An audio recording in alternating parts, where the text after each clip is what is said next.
Hey, John. Hey, Eric. Welcome home. Yes, I do feel welcome. Welcome back to 100-degree temperatures. What's going on, Oregon? Global warming. Sunday, Monday, Tuesday was I did not feel bad being holed up in my basement cold. Right. When you don't mind me. Yeah. I just need a sweatshirt. Yeah. When it's 99 degrees. I don't know what it actually was at our place, but at least on the news the other day, they were like, we hit 99 3 days in a row. So it didn't quite hit the Yeah. triple digits, at least the official Not quite. weather I remember things. seeing it was But 95 around our place, thinking that's hot. So, it was very warm outside. yeah. Yes. So, but Well, safely home. yeah, safely home. And before I forget, welcome to the unauthorized episode 401. All right, I got my joke in. Now we can move on. Ah, Yeah. So vacation was nice. Got to see family. One of the things that occurred, there was a small vehicle accident, and cars are made out of more plastic than metal these days.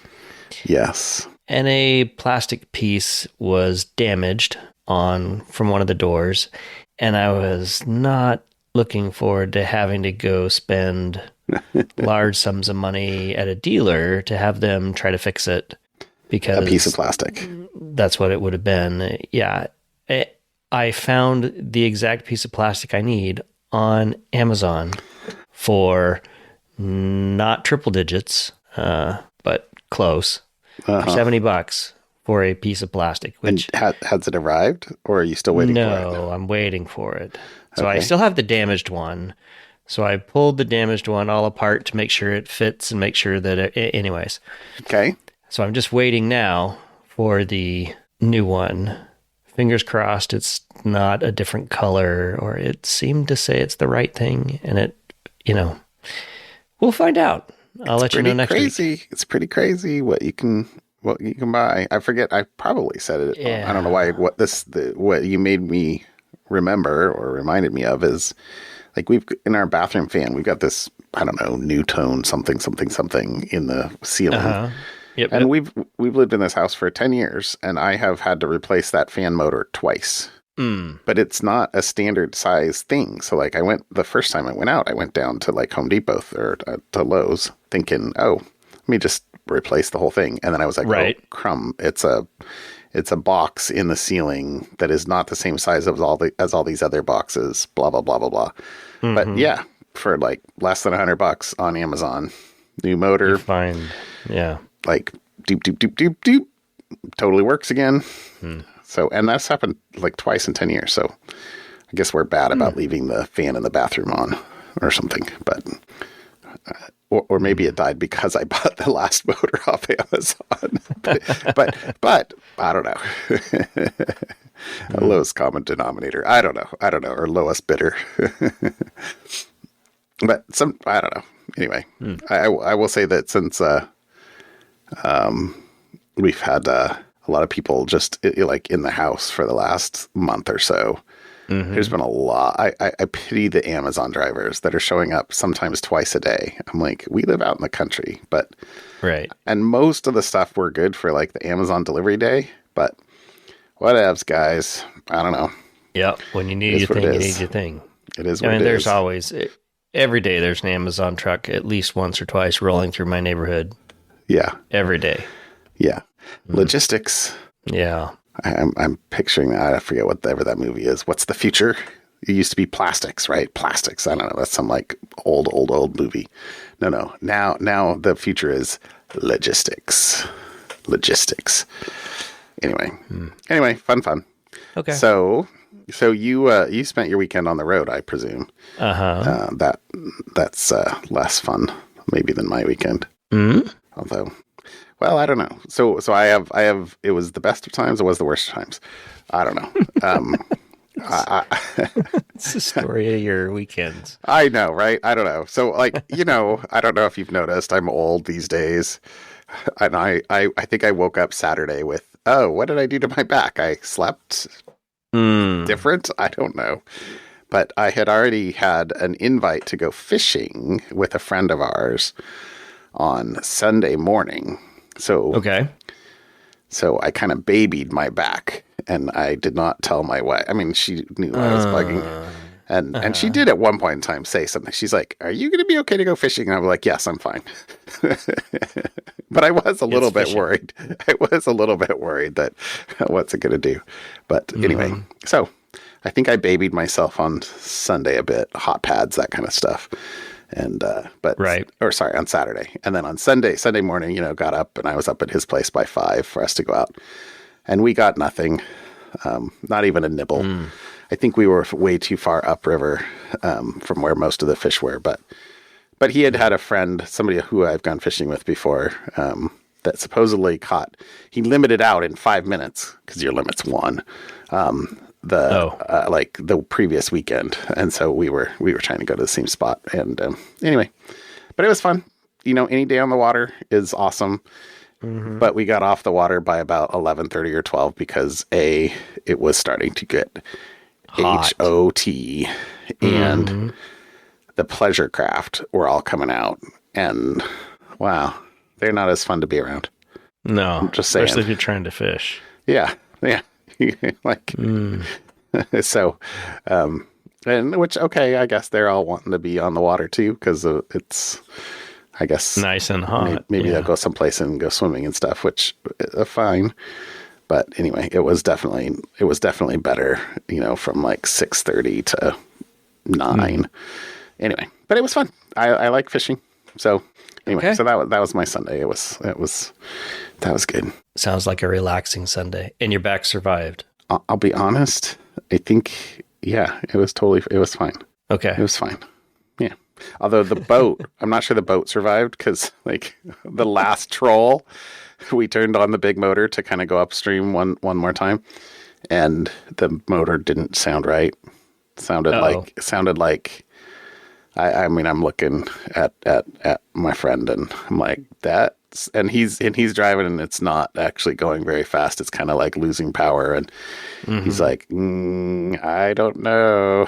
So, I mean, anyway, he says, I do have a new motor for this on a stand in the shop. I guess it's going to be time to put it in. So, like, I was like, is there something we should have talked about before we're on the water? But anyway, we had a trolling motor, so we just sort of trolled back to the docks, which took a while. It took another like an hour instead of like the 5 minutes it would have taken. But anyway, again, see the previous comment about it being fun to be on the water. Yep. Which I guess is maybe that'll be a little bit of foreshadowing, a tiny bit, for my something fun, which is not later. It's related, at least how I grew up. Something not fun. Okay. Yeah. Okay. Okay. All right. Well, my topic today is, we've been talking a lot about AI. AI is kind of in the news a lot. It is. And I do have a child who has recently graduated in a technical field and that would be affected by AI. And she went back to get a graduate degree because jobs were not the jobs they are as not easy to find as she had hoped. So this is coding jobs. So this is a New York Times article basically talking about and following a few people and talking to a few different folks out of college about how is your computer science degree working out for you. And right now, not so hot. There's I didn't say her last name, but Miss Mishra, who's 21, grew up, graduated from Purdue University in May. Didn't have an offer. And she notes, I graduated with a computer science degree. The only company that called me back for an interview was Chipotle. Or computer science, or for burritos. I'm assuming computer science. maybe not, because some I of the hope other so. articles, like there was another gentleman from Oregon who graduated from Oregon State who said, who it's baffling. He says he has applied to over 5,000 positions and got less than 13 actual interviews and callbacks. And the article talks about some of the issues of a lot of companies are using AI tools to help filter Oh yeah, like your resumes and all that resume kind of wasn't stuff. seen by a human. Yeah, so it's all about the rise and spread of AI programming tools that are kind of kicking the entry level engineering positions out and making them a lot more scarce. Right. And the universities and schools have not caught up with teaching how to use AI tools yet, and to at least say, hey, one of the comments is the unfortunate thing right now, specifically for recent college grads, is the positions are most likely to be automated in the entry level positions that they would be seeking. And there's all these billboards and notes around the industry now about, hey, there's a reduced need for hiring junior software engineers because you can just use CodeRabbit or any of these other tools. Do you know how somebody becomes not a junior software engineer? They get a job, and yeah, you kind of have to you gotta be a junior before you can be a senior, or you would hope that you would be a junior software engineer before you got hired to be a senior, because exactly. Hello.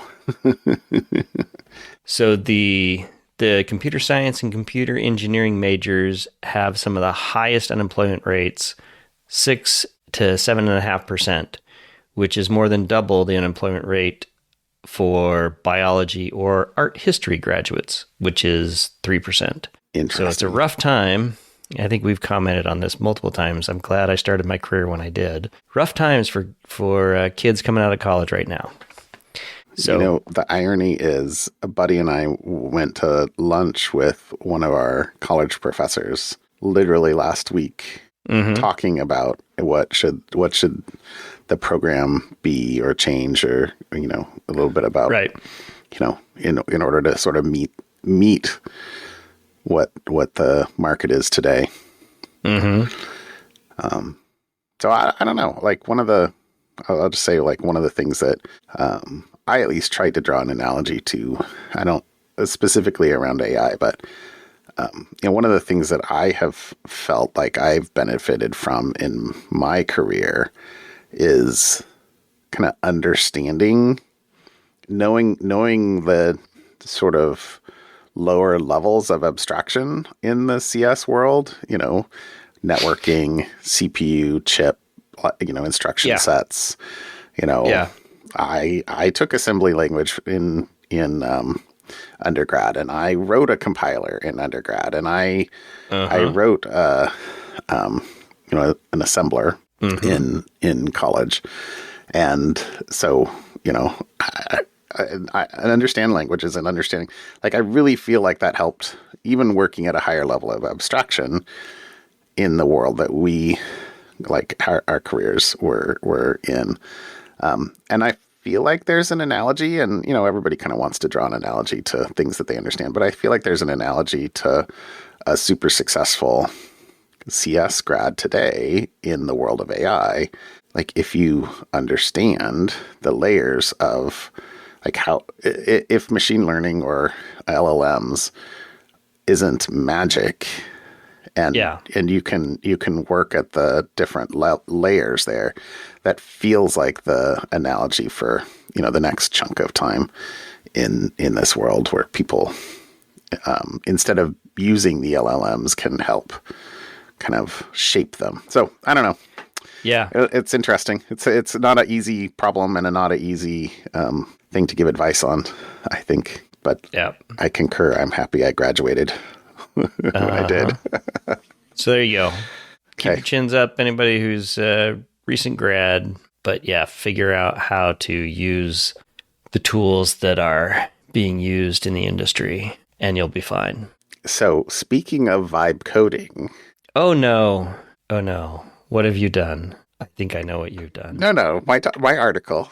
My article is a security review of a app that was spent a good chunk of time on the top of Hacker News. And I thought this was this was funny slash teachable moment. Okay. So this is the website drawafish.com, Which cracks me up. which you can go to and you can draw a fish and it will swim with other fishes. So if you want to send somebody to swim with the fishes, this is a way to do it, I guess. But so here's a post-mortem of an incident that happened last week on drawafish.com. And I it's not clear, like, did he or they, I guess I don't know who this person is, did they post themselves to Hacker News? But it's a person who vibe coded an app to learn GCP, and somehow it got posted to Hacker News, and then he decided to go to sleep. No. While it was at the top of Hacker News. So there were some activity while he snoozed, and he woke up to vandalism, slurs, much ado about drawing fishes. So less fishes. So or more, fishes. But inappropriate. But yes. And a few extra admins, why not? Right. So anyway, I thought this was because, right, this is so emblematic of the problem that we are beginning to enter, because it is already so easy to get it to work with a lowercase w. And so hard to get it to work with an uppercase W. So anyway, so here's the incident. And here, his root causes were funny, like a legacy 6-bit admin password. The username update API didn't require authentication, and the JWT wasn't tied to a specific user. But so I thought this was pretty funny. So he says that I don't know. I'm using the word he. I guess I'm assuming. So he's if you read the post on Hacker News, you saw that the website was an exercise in vibe coding. I used Copilot to implement features, and I used it to implement features fast. In my career, I have learned the art of blameless postmortems. The problem with a blameless postmortem is that it doesn't really work when you're the sole contributor. So this is a blameful postmortem, and I blame me, not the LLM. Sorry.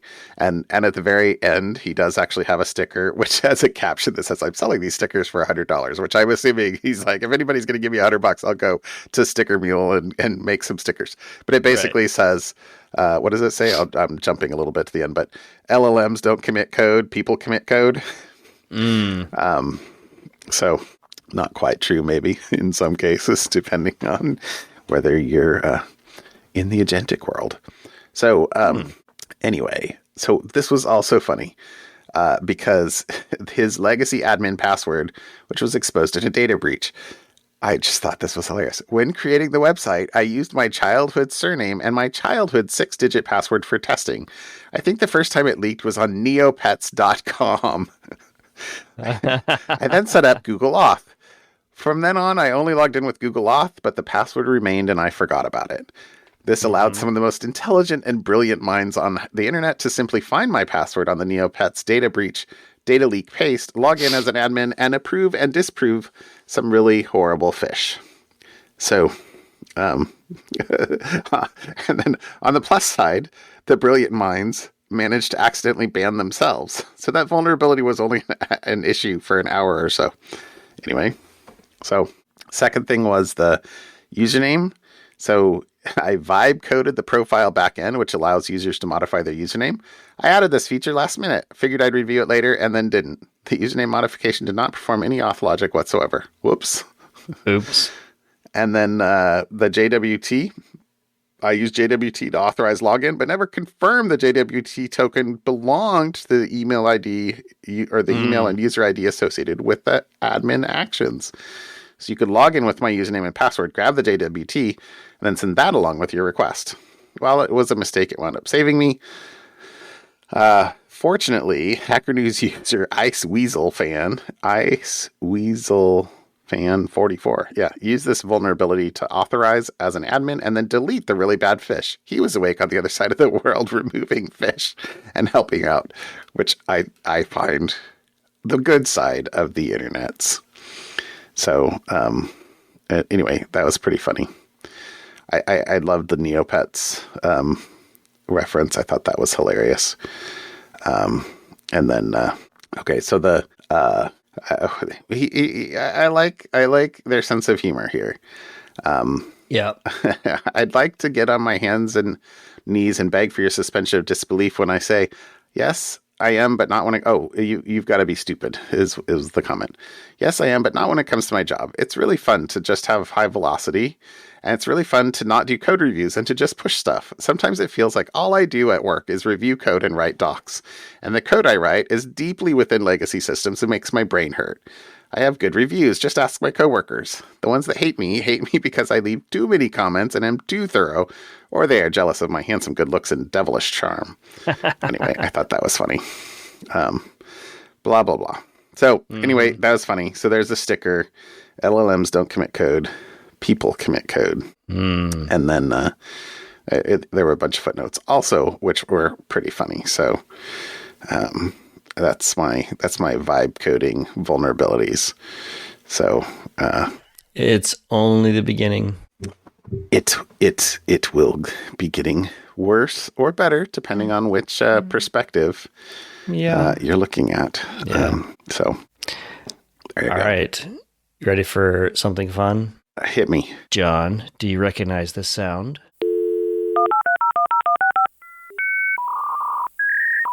Oh, I totally recognize the sound.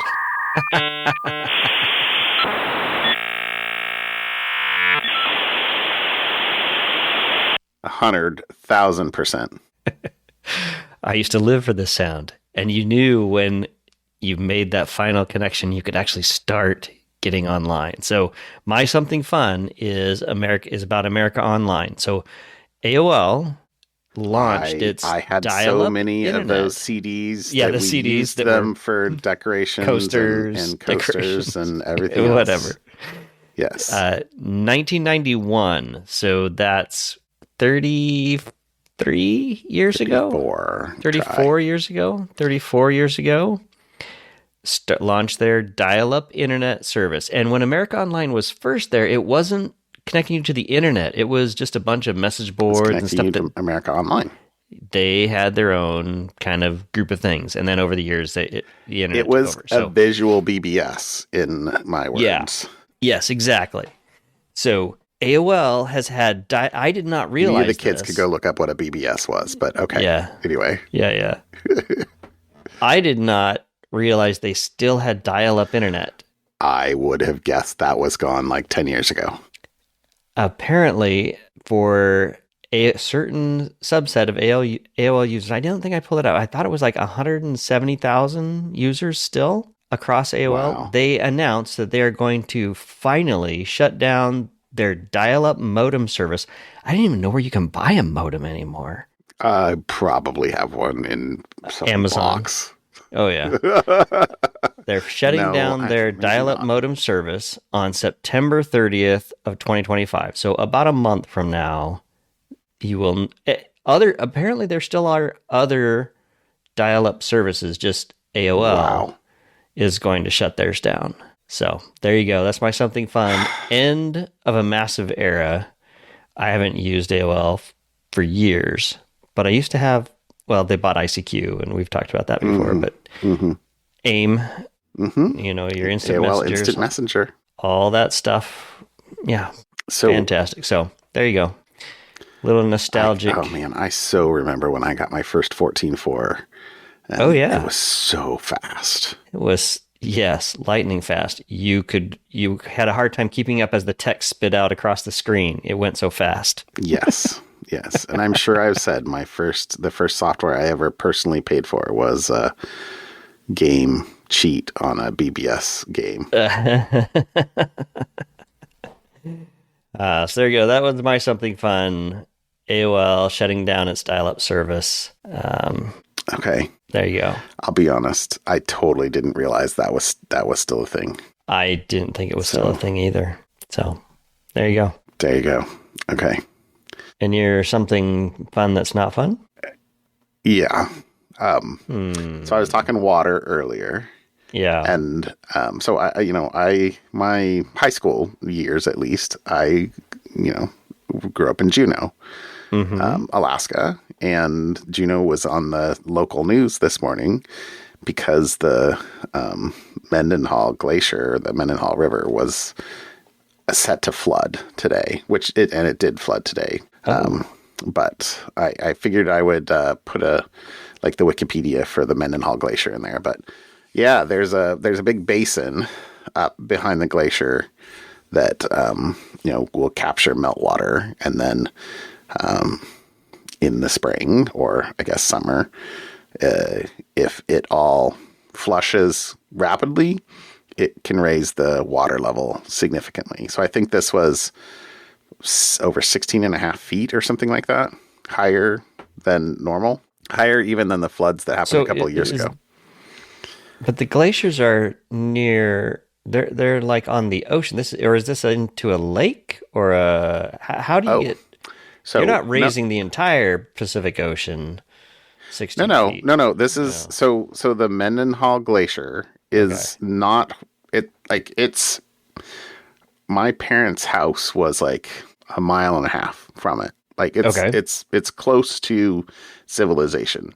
And although the glacier has receded a lot since I was there, 35 years ago, it's still there. I mean, you can go to, so literally Juneau kind of butts up against the mountains. Oh, I see it. Yeah. And there's you literally drive to the end of the road, may or may not have parked in that parking lot a couple times as a teenager. And there's a glacier. There's a glacier with a lake and a waterfall off to the side.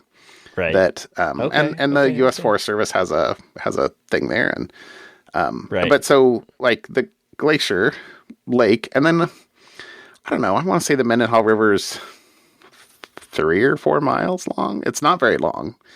Order small number of miles, handful of miles from that lake to the ocean. Okay. But it goes through neighborhoods on the way, wending its way to the ocean. It's not very far, but it's not glacier right against the ocean. It's glacier to lake to river to ocean, but in a short span of time. And the video, I don't know if there's news sites there too, but have the video from a couple years ago. I didn't see any videos from today if there was any further like major structural damage of anything today, but there was a couple years ago. Anyway, so my something fun is the Mendenhall Glacier, which is if you ever go to Juneau, you can go visit the Mendenhall Glacier, and there are some great hikes. There's hikes both on the north and south side of it. Back when, in the summers between college, my wife came up to spend a summer up there at one point, and like we went on a bunch of hikes on there. So I've taken her on some of those. I haven't been back I think I moved my parents out when they retired, or a couple years after they retired, like 10 years ago or 15 years ago. Was the last time I've been back to Juneau. So I haven't been back for a long time, but I have fond memories of the Mendenhall Glacier and the hikes there, and many things. So I hope nobody lost major damage or anything like that today. But there you go. It's kind of rare to have something about Juneau on the Portland local news in the morning. Anyway, kind of funny. Sorry. I think I'm getting a cold. I think I'm getting a cold. You're definitely. I'm not going to go to lunch with you for the next couple of days. Yeah, I think I'm going to stay at home. Anyways, all right, my friend. Have a great evening, and welcome back. Yep, we will chat with you next week. All right, bye. Bye.